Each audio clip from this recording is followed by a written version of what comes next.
Getting lucky in West Hollywood. The $1,000,000 question. Did I get into some homosexual activities? Well, I don't know. Guess you're just going to have to listen to the story and find out. So, before I get into that, real quick, I just wanted to say thank you to anybody who's here, whether you're returning for your billionth time or it's your very first time. I appreciate anybody and everybody who comes, whether you're subscribed or not. I would appreciate the subscription, but it's not 100% necessary. Okay, so now that that's all out of the way, I'll get straight into the story. So, this took place in around 2009. I was a sophomore in high school. I had already made it to my third high school of that year.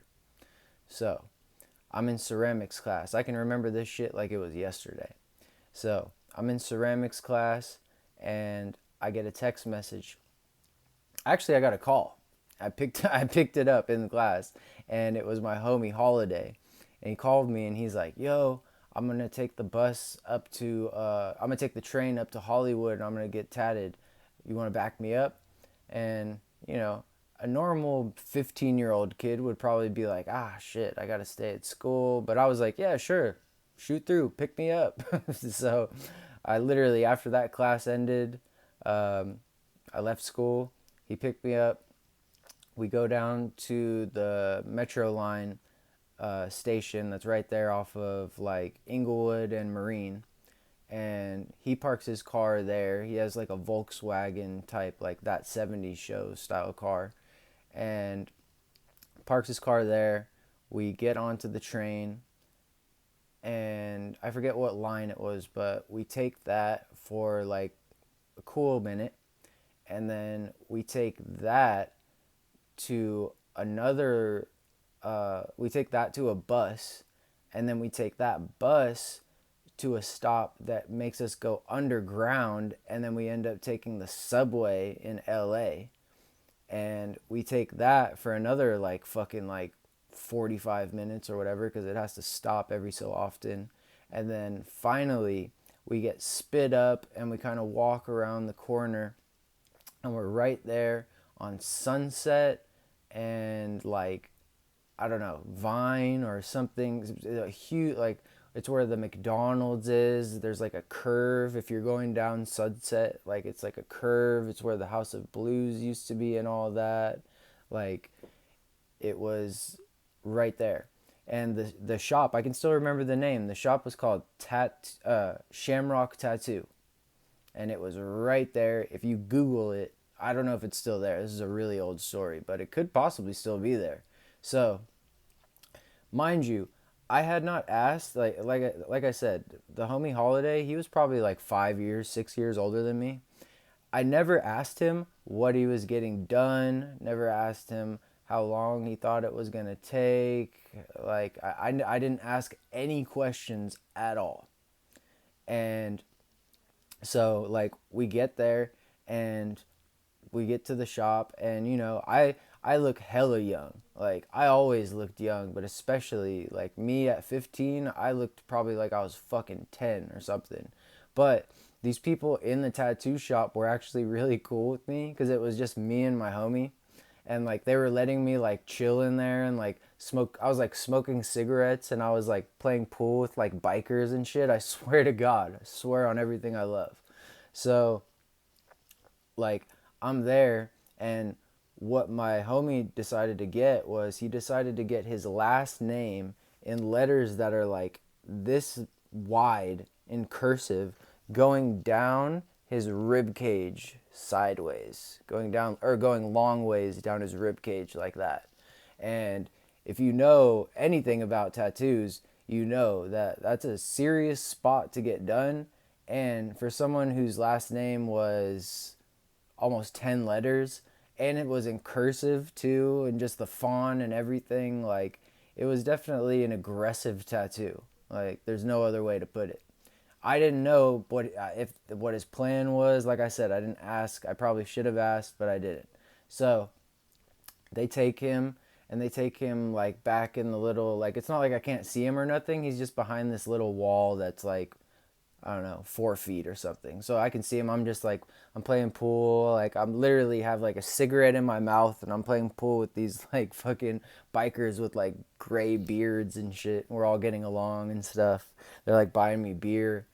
And so at one point, they tell me, they're like, the person who's tattooing my homeboy, uh, he comes and gets me and he's like, yo, check this out. And he comes and gets me and we go back there and he's like, my homie's just laying there, just laying there. And the tattoo artist is like, yo, yo. And that fool was straight knocked out from the pain. Straight knocked out with his arms just like laying on his side like this, just out cold. And I just remember, and that was like already, I could see the tattoo. It wasn't even halfway done. And we had already been there for multiple hours. The trip there on its own took a couple hours. So, like, you know what I'm saying? Time is going by. That shit never stops. You know? Like, not like that's a truth bomb or anything, but so he's getting it done. He's getting it done. And like, I remember him having to go to an ATM before they started because he paid like $800 and he didn't even get the full tattoo. It looked good and everything, but I know that he did not get it finished. So where the luck runs into this is as time keeps going by, they keep doing his tattoo and like it gets later and later and later. And like, remember, I'm fucking 15. Like, it's different when you're like at least 16 or 17 and there's people with cars who drive and this and that. But this was when I didn't really have any friends, and even if I did have friends, they were young at Redondo or whatever. But I did have a couple older homies, thank God, through other places that I had been. So as the sun is starting to go down and I'm like thinking to myself like, fuck, dude, like I have school tomorrow, like how the fuck am I going to get back? This fool is passed out, like he's not getting up anytime soon at all. And I'm like trying to figure it out, and I'm like trying to think like, who has a car, who could I get to, like what the fuck am I going to do? Like I really had no clue. I was completely by myself too. Homeboy was passed out and slumped over in the seat. So I'm like standing there and I'm tripping. All of a sudden, my phone rings. And my phone rings and it's my homie Andrew. And I pick up the phone and I'm like, hello? And he's like, yo. I'm like, yo. And he's like, hey, me and Alejandro and Anthony, we went to like Hollywood, like downtown LA, Hollywood area, to go to some of the dispensaries. So we went and we got some bomb ass stuff, but I was just trying to see what you were up to, if you wanted to chill when we got back or something. And I was like, dude, I could not fucking believe my luck. I was like, dude, I'm like stranded in Hollywood right now. Like I gave him my intersection. Like I was like, I'm on Sunset and I'm on this. I was very near the Key Club. I've been there only like one time for a Soja show, but I was very close. This place was across the street from the Key Club, if it's still there.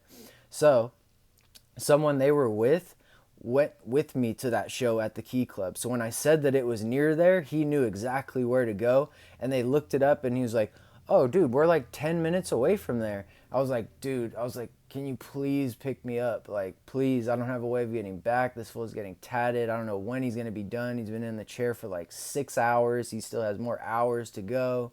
Like, I don't know what the hell I'm going to do.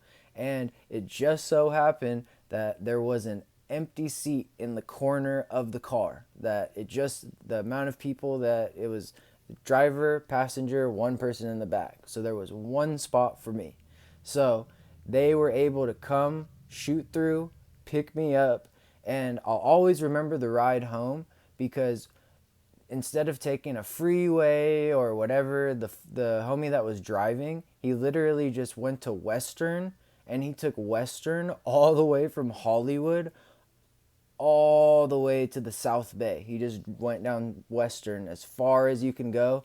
And as you start from like way before, I can remember getting to Century and being like, damn, we still got like a ways to go. It took a while to get just to Century and Western. That's how far we were. But we just kept taking it, kept taking it, kept taking it, kept taking it, kept taking it. And eventually we ended up back in the area. And it was just like literally at that moment in time, I had like two homies who had their own vehicles that drove, and two of them were in that one car. So just like I don't even know what the chances or odds or whatever was, but I just got really fucking lucky in West Hollywood. So I know on paper that sounds very sus, as the kids would say, suspect, but real shit, I got super fucking lucky in West Hollywood. No bullshit. Like that was straight luck. I did not know they were going to be there. I did not know I was going to be there for so long. So sometimes you get lucky, sometimes you don't. Peace.